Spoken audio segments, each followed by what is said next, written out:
ഇനി ഞങ്ങൾക്ക് വേണ്ടത് അവളുടെ ജീർണിച്ച ശരീരം ഒന്ന് വേഗം പോസ്റ്റ്മോർട്ടം ചെയ്ത് കിട്ടിയാൽ മതി. ആരോഗ്യമന്ത്രി ഇതിലൊരു ഇടപെടൽ നടത്തണം. ഒരു സഹോദരിയുടെ കണ്ണുനീരാണ്.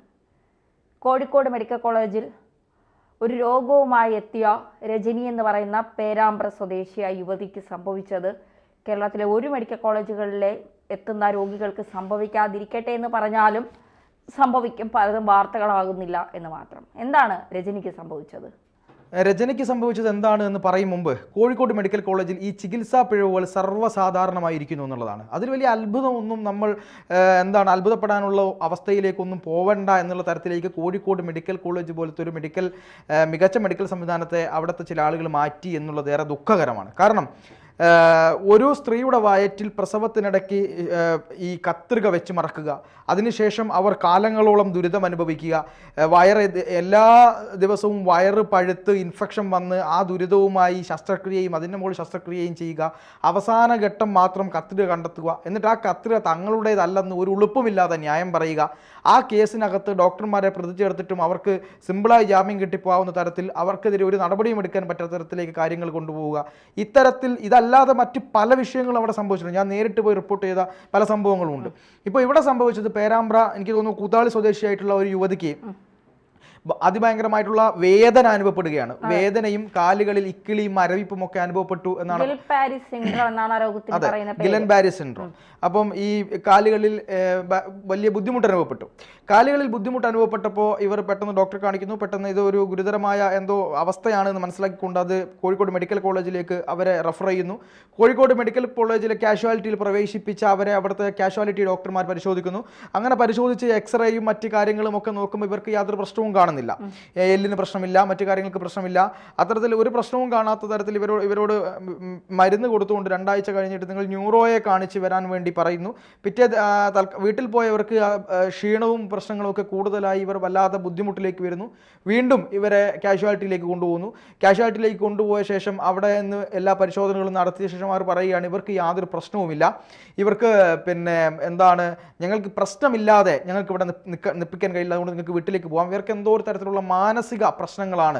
ഇത്തരം വേദനകളുടെ എല്ലാം ലക്ഷണം എന്ന് പറയുന്നത് മയോഫേഷ്യായിറ്റിസ് അല്ലെങ്കിൽ അത്തരത്തിൽ പറയുന്ന വാക്കുകളൊക്കെയുണ്ട്. നമുക്ക് ടെൻഷൻ കൂടിയാൽ മസിൽസിന് സ്ട്രെയിൻ വന്നിട്ട് ഈ വേദന വരുന്ന അവസ്ഥയുണ്ട്. അത്തരമുള്ള അവസ്ഥയാണ്. ഇതൊരു മാനസിക സമ്മർദ്ദം കൊണ്ട് സ്ട്രെസ് കൊണ്ടൊക്കെ വരുന്ന അവസ്ഥയാണ്. അതുകൊണ്ട് നിങ്ങൾ ഒരു ഡോക്ടറെ കാണിക്കുക, സൈക്യാട്രി ഡോക്ടറെ കാണിക്കുക എന്ന് പറഞ്ഞുകൊണ്ട് സൈക്യാട്രി വിഭാഗത്തിലേക്ക് പോകുന്നു. അവിടെ നിന്ന് മരുന്ന് കൊടുക്കുന്നു. ആ മരുന്ന് അവർ കഴിക്കുന്നു. അതിനുശേഷം അവർക്ക് രോഗനില വഷളായി ബന്ധുക്കൾ ബഹളം വെക്കുമ്പോൾ അവിടുത്തെ ഈ കാഷ്വാലിറ്റിയിലെ ഡോക്ടർമാർ ഇവരോട് തട്ടിക്കയറുകയാണ്. ഞങ്ങൾക്ക് മറ്റൊന്നും ചെയ്യാനില്ല, ഇത്തരത്തിലുള്ള പേഷ്യൻസ് ഒക്കെ ഉണ്ടാകും, നിങ്ങൾക്ക് വേദന മാറിക്കോളും, നിങ്ങൾക്ക് പോവാം എന്നൊക്കെ പറഞ്ഞുകൊണ്ടിരിക്കുമ്പോൾ അവിടെയുള്ള ഒരു ഡോക്ടറുടെ ഒരു ഇടപെടൽ മൂലം വേറെ ഏതോ ഒരു പ്രൊഫസറോ ഏതോ ഒരു ഡോക്ടർ കടന്നു വന്ന ആ ഡോക്ടറുടെ ഒരു സംശയം മൂലം ന്യൂറോയിലേക്ക് പറഞ്ഞയക്കുന്നു. അപ്പോൾ ന്യൂറോ ഡോക്ടറെ കാണുന്നു. ആ ഡോക്ടർക്കുണ്ടായ ഒരു സംശയത്തിൽ നിന്നാണ് ഇത് ഗില്ലൻ ബാരി സിൻഡ്രോം ആണ് എന്ന് തിരിച്ചറിയുന്നത്. ഗില്ലൻ ബാരി സിൻഡ്രോം എന്ന് പറയുന്നത് അതിഗുരുതരമായിട്ടുള്ള ലോകത്ത് റിപ്പോർട്ട് ചെയ്യപ്പെട്ടുള്ള ഏറ്റവും ഗുരുതരമായ രോഗങ്ങളിൽ ഒന്നാണ്. കാര്യം അത് ക്യാൻസർ പോലെയുള്ള ഒരു ഗുരുതരമായ രോഗം അല്ലെങ്കിൽ പോലും നമ്മുടെ ഞരമ്പുകളെ ബാധിക്കുന്ന ഒരു രോഗമാണ് ഗില്ലൻ ബാരി സിൻഡ്രോം. ചിലപ്പോൾ നമുക്ക് ചില ഇൻഫെക്ഷൻസ് ഒക്കെ വരും. അതായത് വയറിന് ഇൻഫെക്ഷൻ വരും, അപ്പോൾ ശ്വാസകോശത്തിന് ഇൻഫെക്ഷൻ വരും. അപ്പോൾ സിക്ക വൈറസ് പോലുള്ള ചില ഇൻഫെക്ഷനുകളൊക്കെ വരുന്ന സമയത്ത് ഇത്തരം ഇൻഫെക്ഷനുകൾക്കെതിരെ നമ്മുടെ പ്രതിരോധശേഷി പ്രതികരിക്കും. പ്രതിരോധശേഷിയാണല്ലോ ഈ വൈറസുകളെയും ബാക്ടീരിയകളും ഒക്കെ കൊല്ലുന്നത്. അങ്ങനെ വൈറസുകളെയും ബാക്ടീരിയയും കൊല്ലുന്ന നമ്മുടെ പ്രതിരോധശേഷി അതിനെതിരായിക്കൊണ്ട് കുറേ ഈ ഇൻഫ്ലമേഷൻ ബോഡിയിൽ സൃഷ്ടിക്കും. സൈക്ലോപാം എന്നൊക്കെ പറയുന്ന സൈക്കോട്ടോംസ് സിൻഡ്രോം എന്നൊക്കെ പറയുന്ന ചില അസുഖങ്ങൾ, ചില അവസ്ഥകളുണ്ട്. അത് ഈ പ്രതിരോധശേഷി ഭീകരമായി വർദ്ധിക്കുന്ന അവസ്ഥയാണ്. അറ്റാക്ക് ഈ പ്രധാനപ്പെട്ട വൈറസുകളെ മാത്രം അറ്റാക്ക് ചെയ്യുന്നതിൽ നിന്ന് മാറി നമ്മുടെ ശരീരത്തിലെ നല്ല കോശങ്ങളെയും ഞരമ്പുകളെയും ഒക്കെ നമ്മുടെ പ്രതിരോധശേഷി തന്നെ അറ്റാക്ക് ചെയ്യാൻ തുടങ്ങുന്നു. അതായത് നമ്മുടെ പ്രതിരോധശേഷി മനസ്സിലാക്കുകയാണ് നമ്മുടെ ശരീരത്തിലെ ഞരമ്പുകൾ പോലും എന്തോ വില്ലന്മാരാണ് എന്ന് മനസ്സിലാക്കി അതിൻ്റെ ആ ഒരു സ്വാഭാവികത നഷ്ടപ്പെട്ട് നമ്മുടെ ഞരമ്പിൻ്റെ മുകളിൽ ഇത് അറ്റാക്ക് ചെയ്യാൻ തുടങ്ങുകയാണ്. അറ്റാക്ക് ചെയ്യുമ്പോൾ മൈലിൻ ഷീത്ത് എന്ന് പറയുന്ന ഒരു ആവരണമുണ്ട് നമ്മുടെ ഞരമ്പിന്. ആ ഞരമ്പിൻ്റെ മൈലിൻ ഷീറ്റ് ഇത് ആക്രമിക്കുമ്പോൾ നമ്മുടെ മൈലിൻ ഷീറ്റ് പൊട്ടുമ്പോൾ നമ്മുടെ ഞരമ്പുകളിലേക്കുള്ള ആവേഗങ്ങളും മറ്റു കാര്യങ്ങളും ഒക്കെ സ്പോട്ടിൽ നിൽക്കുകയും ബ്ലഡ് സർക്കുലേഷൻ അവസാനിക്കുകയും സ്ട്രോക്ക് വരാം, പാരാലിസിസ് വരാം, കുഴഞ്ഞു വീഴാം, ഹാർട്ട് അറ്റാക്ക് വരാം. ഇത്തരത്തിൽ എല്ലാ സംഭവങ്ങളും ഇവിടെ സംഭവിക്കാം. ഇത്തരമുള്ള ഒരു ഗുരുതരമായ അവസ്ഥയ്ക്ക് കൃത്യമായ ചികിത്സ ലഭ്യമല്ല എന്നുള്ളതാണ് ഒന്നാമത്തത്. രോഗത്തിന്റെ പേര് ഗില്ലൻ ബാരി സിൻഡ്രം. അതായത് ഇത്തരം രോഗത്തിന് ചികിത്സ ലഭ്യമാകാതിരിക്കുന്ന സമയത്ത് ഈ രോഗത്തിന്റെ ലക്ഷണങ്ങൾ, അതായത് രോഗത്തിന്റെ ലക്ഷണങ്ങൾ കുറയ്ക്കാനുള്ള മെഡിസിനുകൾ ലഭ്യമാണ്. അത് എമർജൻസി മെഡിസിൻ ആണ്. എമർജൻസിയായി ആ മെഡിസിൻ നൽകി എമർജൻസിയായി ട്രീറ്റ്മെന്റ് കൊടുത്താൽ മാത്രമാണ് ഒരു രോഗിയുടെ ജീവൻ രക്ഷപ്പെടുത്താൻ കഴിയുന്നത്. നമ്മുടെ ഡോക്ടർമാർക്കൊന്നും തന്നെ വിദഗ്ധമായ രീതിയിലുള്ള അസുഖങ്ങളെ തിരിച്ചറിയാനോ അല്ലെങ്കിൽ പിന്നെ സൂപ്പർ സ്പെഷ്യാലിറ്റിയിലേക്ക് പോകേണ്ട കാര്യങ്ങളെ തിരിച്ചറിയാൻ കഴിയുന്നില്ല എന്നുള്ളത് ഏറെ ദാരുണമാണ്. ഇന്ന് കോഴിക്കോട് മെഡിക്കൽ കോളേജിൽ പലപ്പോഴും കാഷ്വാലിറ്റികളിലൊക്കെ PG ഡോക്ടർമാരൊക്കെയാണ് ഉണ്ടാവാറ്. അത്തരം PG ഡോക്ടർമാരൊക്കെ തന്നെ വിവിധ അസുഖങ്ങളുമായി എത്തുന്ന ആളുകളെ ഒരു പ്രാഥമികമായ ചില ടെസ്റ്റുകൾ നടത്തി ഇയാൾക്ക് പ്രശ്നമൊന്നുമില്ല എന്ന് പറയുക, എന്നിട്ട് കുറേ വേദനകളൊക്കെ ഉണ്ടെങ്കിൽ അത് പിന്നെ എന്താണ് ഈ പറയുന്ന പോലെ മാനസികമായ ഒരു സ്ട്രെസ്സിന്റെ ഭാഗമായിട്ടുണ്ടാവുകയാണ്, നിങ്ങൾ സൈക്യാട്രി കാണിക്കാൻ പോകുമെന്ന് പറയുക. ഇതൊക്കെ ഒരു സർവ്വസാധാരണമായി മാറിയിരിക്കുന്നു എന്നുള്ളതാണ്. ഈ ചികിത്സാ പിഴവ് കൊണ്ട് നഷ്ടപ്പെട്ടതാരാണ്? ഒരമ്മയ്ക്ക് മകളെ നഷ്ടപ്പെട്ടു, ഒരു ഭർത്താവിന് ഭാര്യയെ നഷ്ടപ്പെട്ടു, മക്കൾക്ക് അമ്മയെ നഷ്ടപ്പെട്ടു. ഇവർ അവിടെ ഇരുന്ന് പറയുകയാണ് ഇങ്ങനെ ആർക്കും ഈ ഗതി ഉണ്ടാവാതിരിക്കട്ടെ. ഇനി അവർക്ക് നേരത്തെ തുടക്കത്തിൽ പറഞ്ഞതുപോലെ ഇനി അവർക്ക് ചെയ്തു തരാൻ കഴിയുന്നത് അവളുടെ ജീർണിച്ച ശരീരം ഒന്ന് പോസ്റ്റ്മോർട്ടം ചെയ്ത് ഞങ്ങൾക്ക് പെട്ടെന്ന് വിട്ടുതരിക എന്നുള്ളത് മാത്രമാണ്. എന്തുകൊണ്ടാണ് ഈ രോഗം വരുന്നത്? ഈ രോഗം വരുന്നത് പല കാരണങ്ങൾ കൊണ്ടാണ്. അതായത് നമുക്ക് വരുന്ന എന്തെങ്കിലും ഒരു അണുബാധ അല്ലെങ്കിൽ എന്തെങ്കിലും ഒരു ഇൻഫെക്ഷൻ, അത്തരത്തിൽ എന്തെങ്കിലും കാര്യം വന്നു കഴിഞ്ഞാൽ ആ ഇൻഫെക്ഷൻ്റെ ഭാഗമായിട്ട് നമ്മുടെ പ്രതിരോധശേഷിയിൽ ചില മാറ്റങ്ങൾ സംഭവിക്കുകയാണ്. ഇപ്പോൾ എനിക്കൊരു കോവിഡ് വന്നാൽ അതിനെതിരെ നമ്മുടെ രോഗപ്രതിരോധശേഷി അതിനെതിരെ പ്രതികരിക്കും. അപ്പോൾ ആ രോഗപ്രതിരോധശേഷി പ്രതികരിച്ച് കോവിഡിൻ്റെ വൈറസുകൾ നശിപ്പിച്ച് നമ്മൾ രോഗമോചിതരാകും. മറിച്ച് ഇവിടെ സംഭവിക്കുന്നത് ഈ വൈറസുകളോട് പൊരുതി ഈ പൊരുതാനുള്ള ഈ പിന്നെ എന്താണ് രോഗപ്രതിരോധ ശേഷി ഉൽപ്പാദിപ്പിക്കുന്ന ഈ ചില എന്താണ് കെമിക്കലുകളുണ്ട്. അതുപോലെ തന്നെ നമ്മുടെ ബ്ലഡിലുള്ള ശ്വേതരക്താണുക്കൾ, അയൺ രക്താണുക്കളൊക്കെ ഉണ്ടല്ലോ, ഇവയൊക്കെ പ്രൊഡ്യൂസിങ് പെട്ടെന്ന് കൂട്ടും. ഇങ്ങനെ കൂട്ടുമ്പോൾ ഇത് എന്താണ് നമ്മുടെ ശരീരത്തിന് തോന്നുകയാണ് ഇത് എല്ലാം വില്ലന്മാരാണ്. അതായത് ഈ അണുക്കൾ മാത്രമല്ല, കാണുന്നതിനെയൊക്കെ വില്ലന്മാരായി തിരിച്ചറിയുക. അത് കരളിനെ പോയി ആക്രമിക്കുന്നു, അത് ഹാർട്ടിനെ പോയി ആക്രമിക്കുന്നു, അത് മസിൽസിനെ പോയി ആക്രമിക്കുന്നു, നേരെ പോയി ഇത് ഈ ലോകത്തിൽ ഇത് ഞരമ്പിനെയാണ് ആക്രമിക്കുന്നത്. തുടക്കത്തിലേ കണ്ടുപിടിച്ചിരുന്നെങ്കിൽ പെൺകുട്ടി രക്ഷപ്പെടും. തീർച്ചയായും തുടക്കത്തിലേ കണ്ടുപിടിച്ചിരുന്നെങ്കിൽ എമർജൻസി ട്രീറ്റ്മെന്റ് ഉണ്ട്.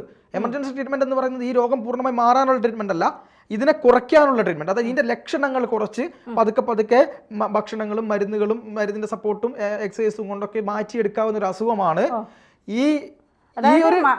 ഇത് വന്നാൽ മരണമല്ല, രക്ഷപ്പെടാൻ സാധ്യതയുള്ള ഒരു അസുഖം തന്നെയാണ് തിരിച്ചറിഞ്ഞാൽ 100%. അതായത് പണ്ട് ഇത് വന്നാൽ മരണമായിരുന്നു. ഇപ്പോൾ ഈ മെഡിക്കൽ സയൻസ് ഒക്കെ പുരോഗമിച്ചതിന് ശേഷം ഈ അസുഖം വന്നാൽ ഇത് തിരിച്ചറിഞ്ഞു കഴിഞ്ഞാൽ ഇതിന് എത്രയും പെട്ടെന്ന് ട്രീറ്റ്മെന്റ് കൊടുത്തു കഴിഞ്ഞാൽ ഇതിനെ മാറ്റിയെടുക്കാൻ കഴിയും. ഇതിന് നമ്മുടെ വൈദ്യശാസ്ത്രത്തിൽ ആദ്യഘട്ട ട്രീറ്റ്മെന്റ് കൊടുത്തതിന് ശേഷം മറ്റിതര വൈദ്യശാസ്ത്രങ്ങളിലും ഇതിന് നല്ല മരുന്നുകൾ ലഭ്യമാണ്. എനിക്ക് തന്നെ അറിയാവുന്ന ഒരാൾക്ക് ഗില്ലൻ ബാരി സിൻഡ്രം വന്നിട്ട് ആദ്യം പിന്നെ ഒരു സ്വകാര്യ ആശുപത്രിയിൽ കാണിക്കുകയും അവിടെ നിന്ന് ദിവസങ്ങളോളം ട്രീറ്റ്മെന്റ് എടുക്കുകയും തുടർന്ന് വീട്ടിലേക്ക് എത്തുകയും അവിടെ നിന്ന് പിന്നെ ആയുർവേദ മെഡിക്കൽ കോളേജിലേക്ക് മാറ്റുകയും അവിടെ നിന്ന് അവരുടെ ട്രീറ്റ്മെന്റ് മൂലം പൂർണ്ണമായും രക്ഷപ്പെട്ടിട്ടുണ്ട്. അതായത് അറിവും ബുദ്ധിയും വിവരവുമുള്ള ഡോക്ടർമാർ ആശുപത്രിയിൽ ഉണ്ടാകണം എന്ന് മാത്രമേ ഉള്ളൂ. യഥാർത്ഥ കാര്യം അതാണ്. അതായത് MBBS പഠിച്ചതുകൊണ്ടോ PG സ്റ്റുഡൻസിനെ കാഷ്വാലിറ്റിയിൽ നിർത്തിയത് കൊണ്ടോ മാത്രം ഇത് സാധ്യമാകില്ല. മെഡിക്കൽ കോളേജ് എന്ന് പറയുന്നത് PG സ്റ്റുഡൻസ് ഡോക്ടർമാർക്ക് പഠിക്കാനുള്ള ഉപകരണങ്ങൾ മാത്രമാക്കി രോഗിയുടെ ശരീരത്തെ സർക്കാർ കാണരുത്. അതാണ് ഇവിടെ സംഭവിക്കുന്നത്. ഇവിടെ മൊത്തം PG സ്റ്റുഡൻസ് ആണ് ഈ കാര്യങ്ങൾ ചെയ്യുന്നത്.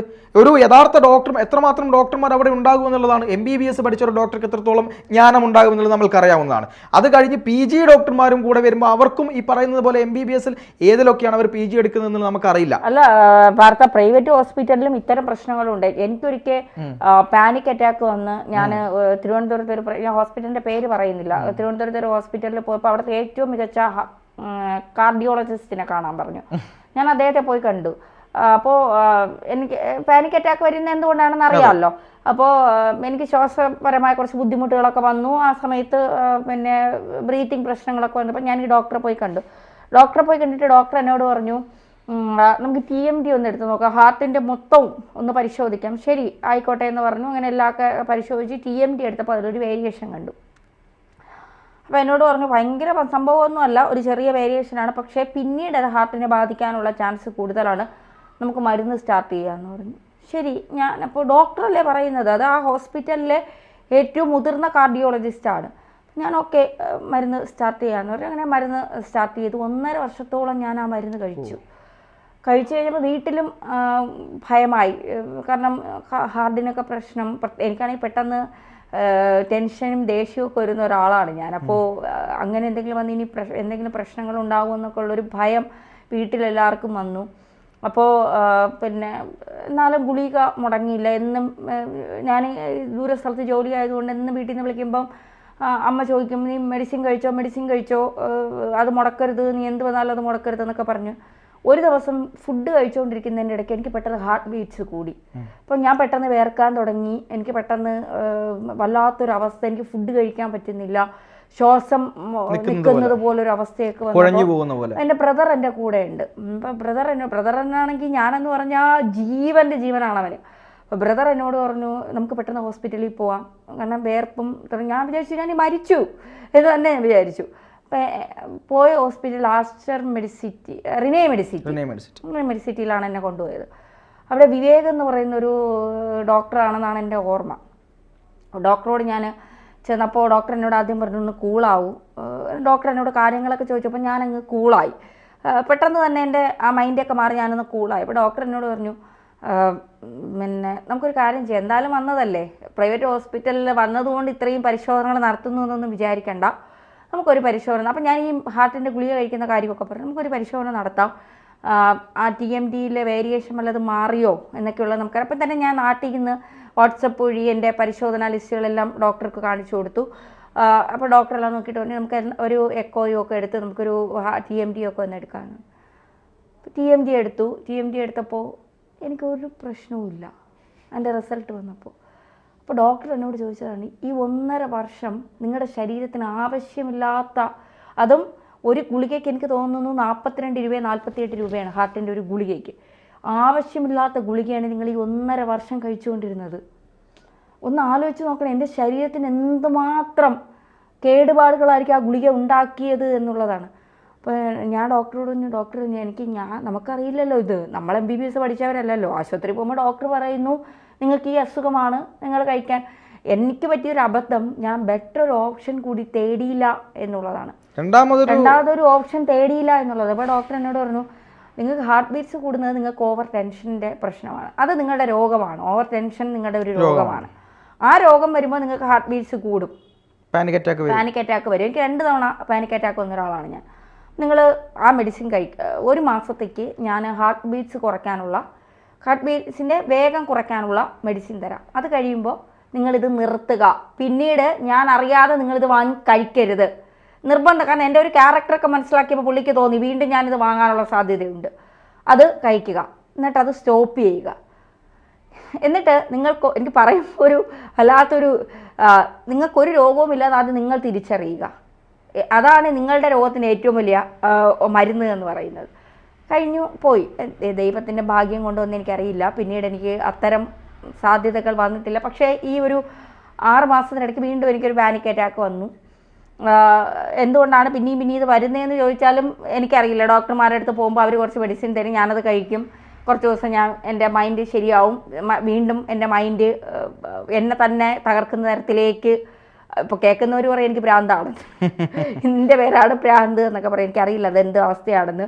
മൂഡ് ചേഞ്ച് ആവും. അപ്പോൾ എനിക്ക് എല്ലാവരോടും ഭയങ്കര ദേഷ്യവും വൈരാഗ്യം എന്താണെന്ന് എനിക്കറിയില്ല. അങ്ങനെ ചില സംഭവങ്ങളുണ്ട്. അപ്പോൾ ഡോക്ടർമാർക്ക് കണ്ടുപിടിക്കാൻ കഴിയാത്ത അസുഖങ്ങളും മനുഷ്യനുണ്ട്. അത് മനുഷ്യൻ തന്നെ കണ്ടുപിടിച്ച് ശരിയാക്കേണ്ട കാര്യങ്ങളാണ്. ഇതൊന്നും എൻ്റെ മനസ്സിൻ്റെ ഭാരവും ദുഃഖവും ഒരു ഡോക്ടറോട് പറഞ്ഞാൽ എനിക്ക് മനസ്സിലാവുന്നത് പോലെ ഓപ്പോസിറ്റ് ഇരിക്കുന്ന ആൾക്ക് മനസ്സിലാകണമെന്നില്ല, ഒരു സൈക്കാട്രിസ്റ്റിനോട് പറഞ്ഞാലും മനസ്സിലാകണമെന്നില്ല. പക്ഷേ ഇവിടെ ഇത്തരം വലിയ വലിയ രോഗങ്ങൾ അത് കണ്ടുപിടിക്കാൻ കോഴിക്കോട് മെഡിക്കൽ കോളേജിൽ ഒരു ഡോക്ടർക്ക് കഴിഞ്ഞില്ല, അല്ലെങ്കിൽ കുറച്ച് ഡോക്ടർമാർക്ക് കഴിഞ്ഞില്ല എന്ന് പറഞ്ഞാൽ ആ മെഡിക്കൽ കോളേജിൻ്റെ അധപ്പതനം ഇനി ഇതിലപ്പുറം ഒരു ഉദാഹരണത്തിലൂടെ പറയാനില്ല എന്നുള്ളതാണ്. ചുമ്മാ അല്ല പിണറായിയും മന്ത്രിമാരും ഒക്കെ അമേരിക്കയിലേക്ക് പോകുന്നത്. കേരളത്തിലെ ആരോഗ്യ മേഖല വട്ടപൂജ്യം എന്ന് അവർക്കറിയാം. അതുകൊണ്ടാണ് ഇവിടെ നിന്ന് എന്തെങ്കിലും ചുമ വരുമ്പോൾ തന്നെ ഗോവിന്ദൻ മാസ്റ്റർ ഉൾപ്പെടെ അമേരിക്കയിലേക്ക് ഓടുന്നത്. അല്ല, യഥാർത്ഥ കാര്യം അത് തന്നെയാണ്. മാത്രമല്ല ഒരു കാര്യം കൂടെ പറയാനുണ്ട്. കാര്യം ഡോക്ടർമാർക്കെതിരെ എന്തെങ്കിലും ഒന്ന് ശബ്ദിച്ചാൽ അവനെ ജാമ്യമില്ലാ വകുപ്പിട്ട് അകത്തിടാനുള്ള നിയമങ്ങൾ പാസ്സാക്കുമ്പോൾ, IMAയുടെ പ്രതിഷേധത്തിന്റെ ഭാഗമായി പല കാര്യങ്ങളും ചെയ്യുമ്പോൾ, ഈ പാവപ്പെട്ട രോഗിക്ക് നേരെ ഇവരെന്ത് ചെയ്താലും, എത്രയോ കാലം ഇങ്ങനെ കേസ് നടത്തി പിന്നെ നിരാഹാര സമരം ഇരുന്ന് ഇങ്ങനെ ആരോഗ്യമന്ത്രിയുടെ കാല് പിടിച്ച് അവസാനം ഒരു FIR ഇട്ട് ആ ഡോക്ടർക്കെതിരെ ഒരു കേസെടുത്ത് ആ കേസ് കെട്ടിപ്പൊട്ടി പോലീസ് അവിടെ വെച്ച്, കോടതി പിന്നെയും വെച്ച് ആളുകൾക്ക് ഒരു നീതിയും കിട്ടാത്ത തരത്തിലേക്ക് നമ്മുടെ മെഡിക്കൽ സംവിധാനത്തെ കൊണ്ടുപോവുകയും നമ്മുടെ രോഗികളുടെ കാര്യത്തിൽ രോഗികളുടെ അവകാശത്തെക്കുറിച്ച് രോഗികൾക്ക് അറിയില്ല. ഡോക്ടറോട് ചോദിക്കാം. അപ്പം ധന്യ ഒരു ഡോക്ടറെ അടുത്ത് പോവുകയാണെങ്കിൽ ധന്യക്ക് ഡോക്ടറോട് ചോദിക്കാം, ഈ ഗുളിക എന്തിനാണ് എഴുതിയത്, ഈ ഗുളിക എന്താണ് എൻ്റെ ശരീരത്തിൽ ചെയ്യുന്നത്, എനിക്ക് സൈഡ് എഫക്റ്റ് ഉണ്ടോ എന്ന് ഡോക്ടറോട് ചോദിക്കണമെന്ന് നിയമം ഈ രാജ്യത്തുണ്ട്. പക്ഷെ അങ്ങനെ ചോദിച്ചാൽ ഡോക്ടർ പറയുക നിങ്ങളങ്ങ് ചികിത്സിച്ചോ എന്ന് പറയും. ആ ഡോക്ടർക്കെതിരെ നിയമ നടപടിക്ക് പോകാനുള്ള കാര്യങ്ങൾ ഈ രാജ്യത്തുണ്ട്. ഒരു ഡോക്ടർ നമുക്ക് പറഞ്ഞു തരണം എന്തിനാണ് ഈ ഗുളിക, എന്താണ് ഇതിൻ്റെ സൈഡ് എഫക്റ്റ് ഉണ്ടോ എന്നുള്ളത് കൃത്യമായി പറഞ്ഞു തരേണ്ടതാണ്. പക്ഷേ ഇതൊന്നും ഇവിടെ നടക്കുന്നില്ല. രോഗികളുടെ അവകാശത്തെ പറ്റി ഒരു ബോധവുമില്ല. എന്തായാലും ഇത്തരത്തിലുള്ള തോന്നിവാസങ്ങൾക്കെതിരായിക്കൊണ്ട് മനുഷ്യരുടെ ജീവൻ വെച്ച് കളിക്കുന്ന തോന്നിവാസങ്ങൾക്കെതിരായിക്കൊണ്ട് പ്രതികരിക്കേണ്ടവർ പ്രതികരിക്കണം. യുവജന സംഘടനകളൊക്കെ ഉണ്ട് ഇവിടെ, വളരെ ശക്തമായി സ്ട്രോങ് ആയി എല്ലാ കാര്യത്തിനും ചില കടകളൊക്കെ അടിച്ചു തകർക്കുന്ന യുവജന സംഘടനകളുണ്ട്. അത്തരം സംഘടനകൾ ഈ ഡോക്ടർമാരുടെ അടുത്തേക്ക് ഒരു സമരം നടത്തിയാൽ പാവപ്പെട്ട രോഗികളുടെ ജീവനൊരു എന്താണ് അതവിടെ നിൽക്കും.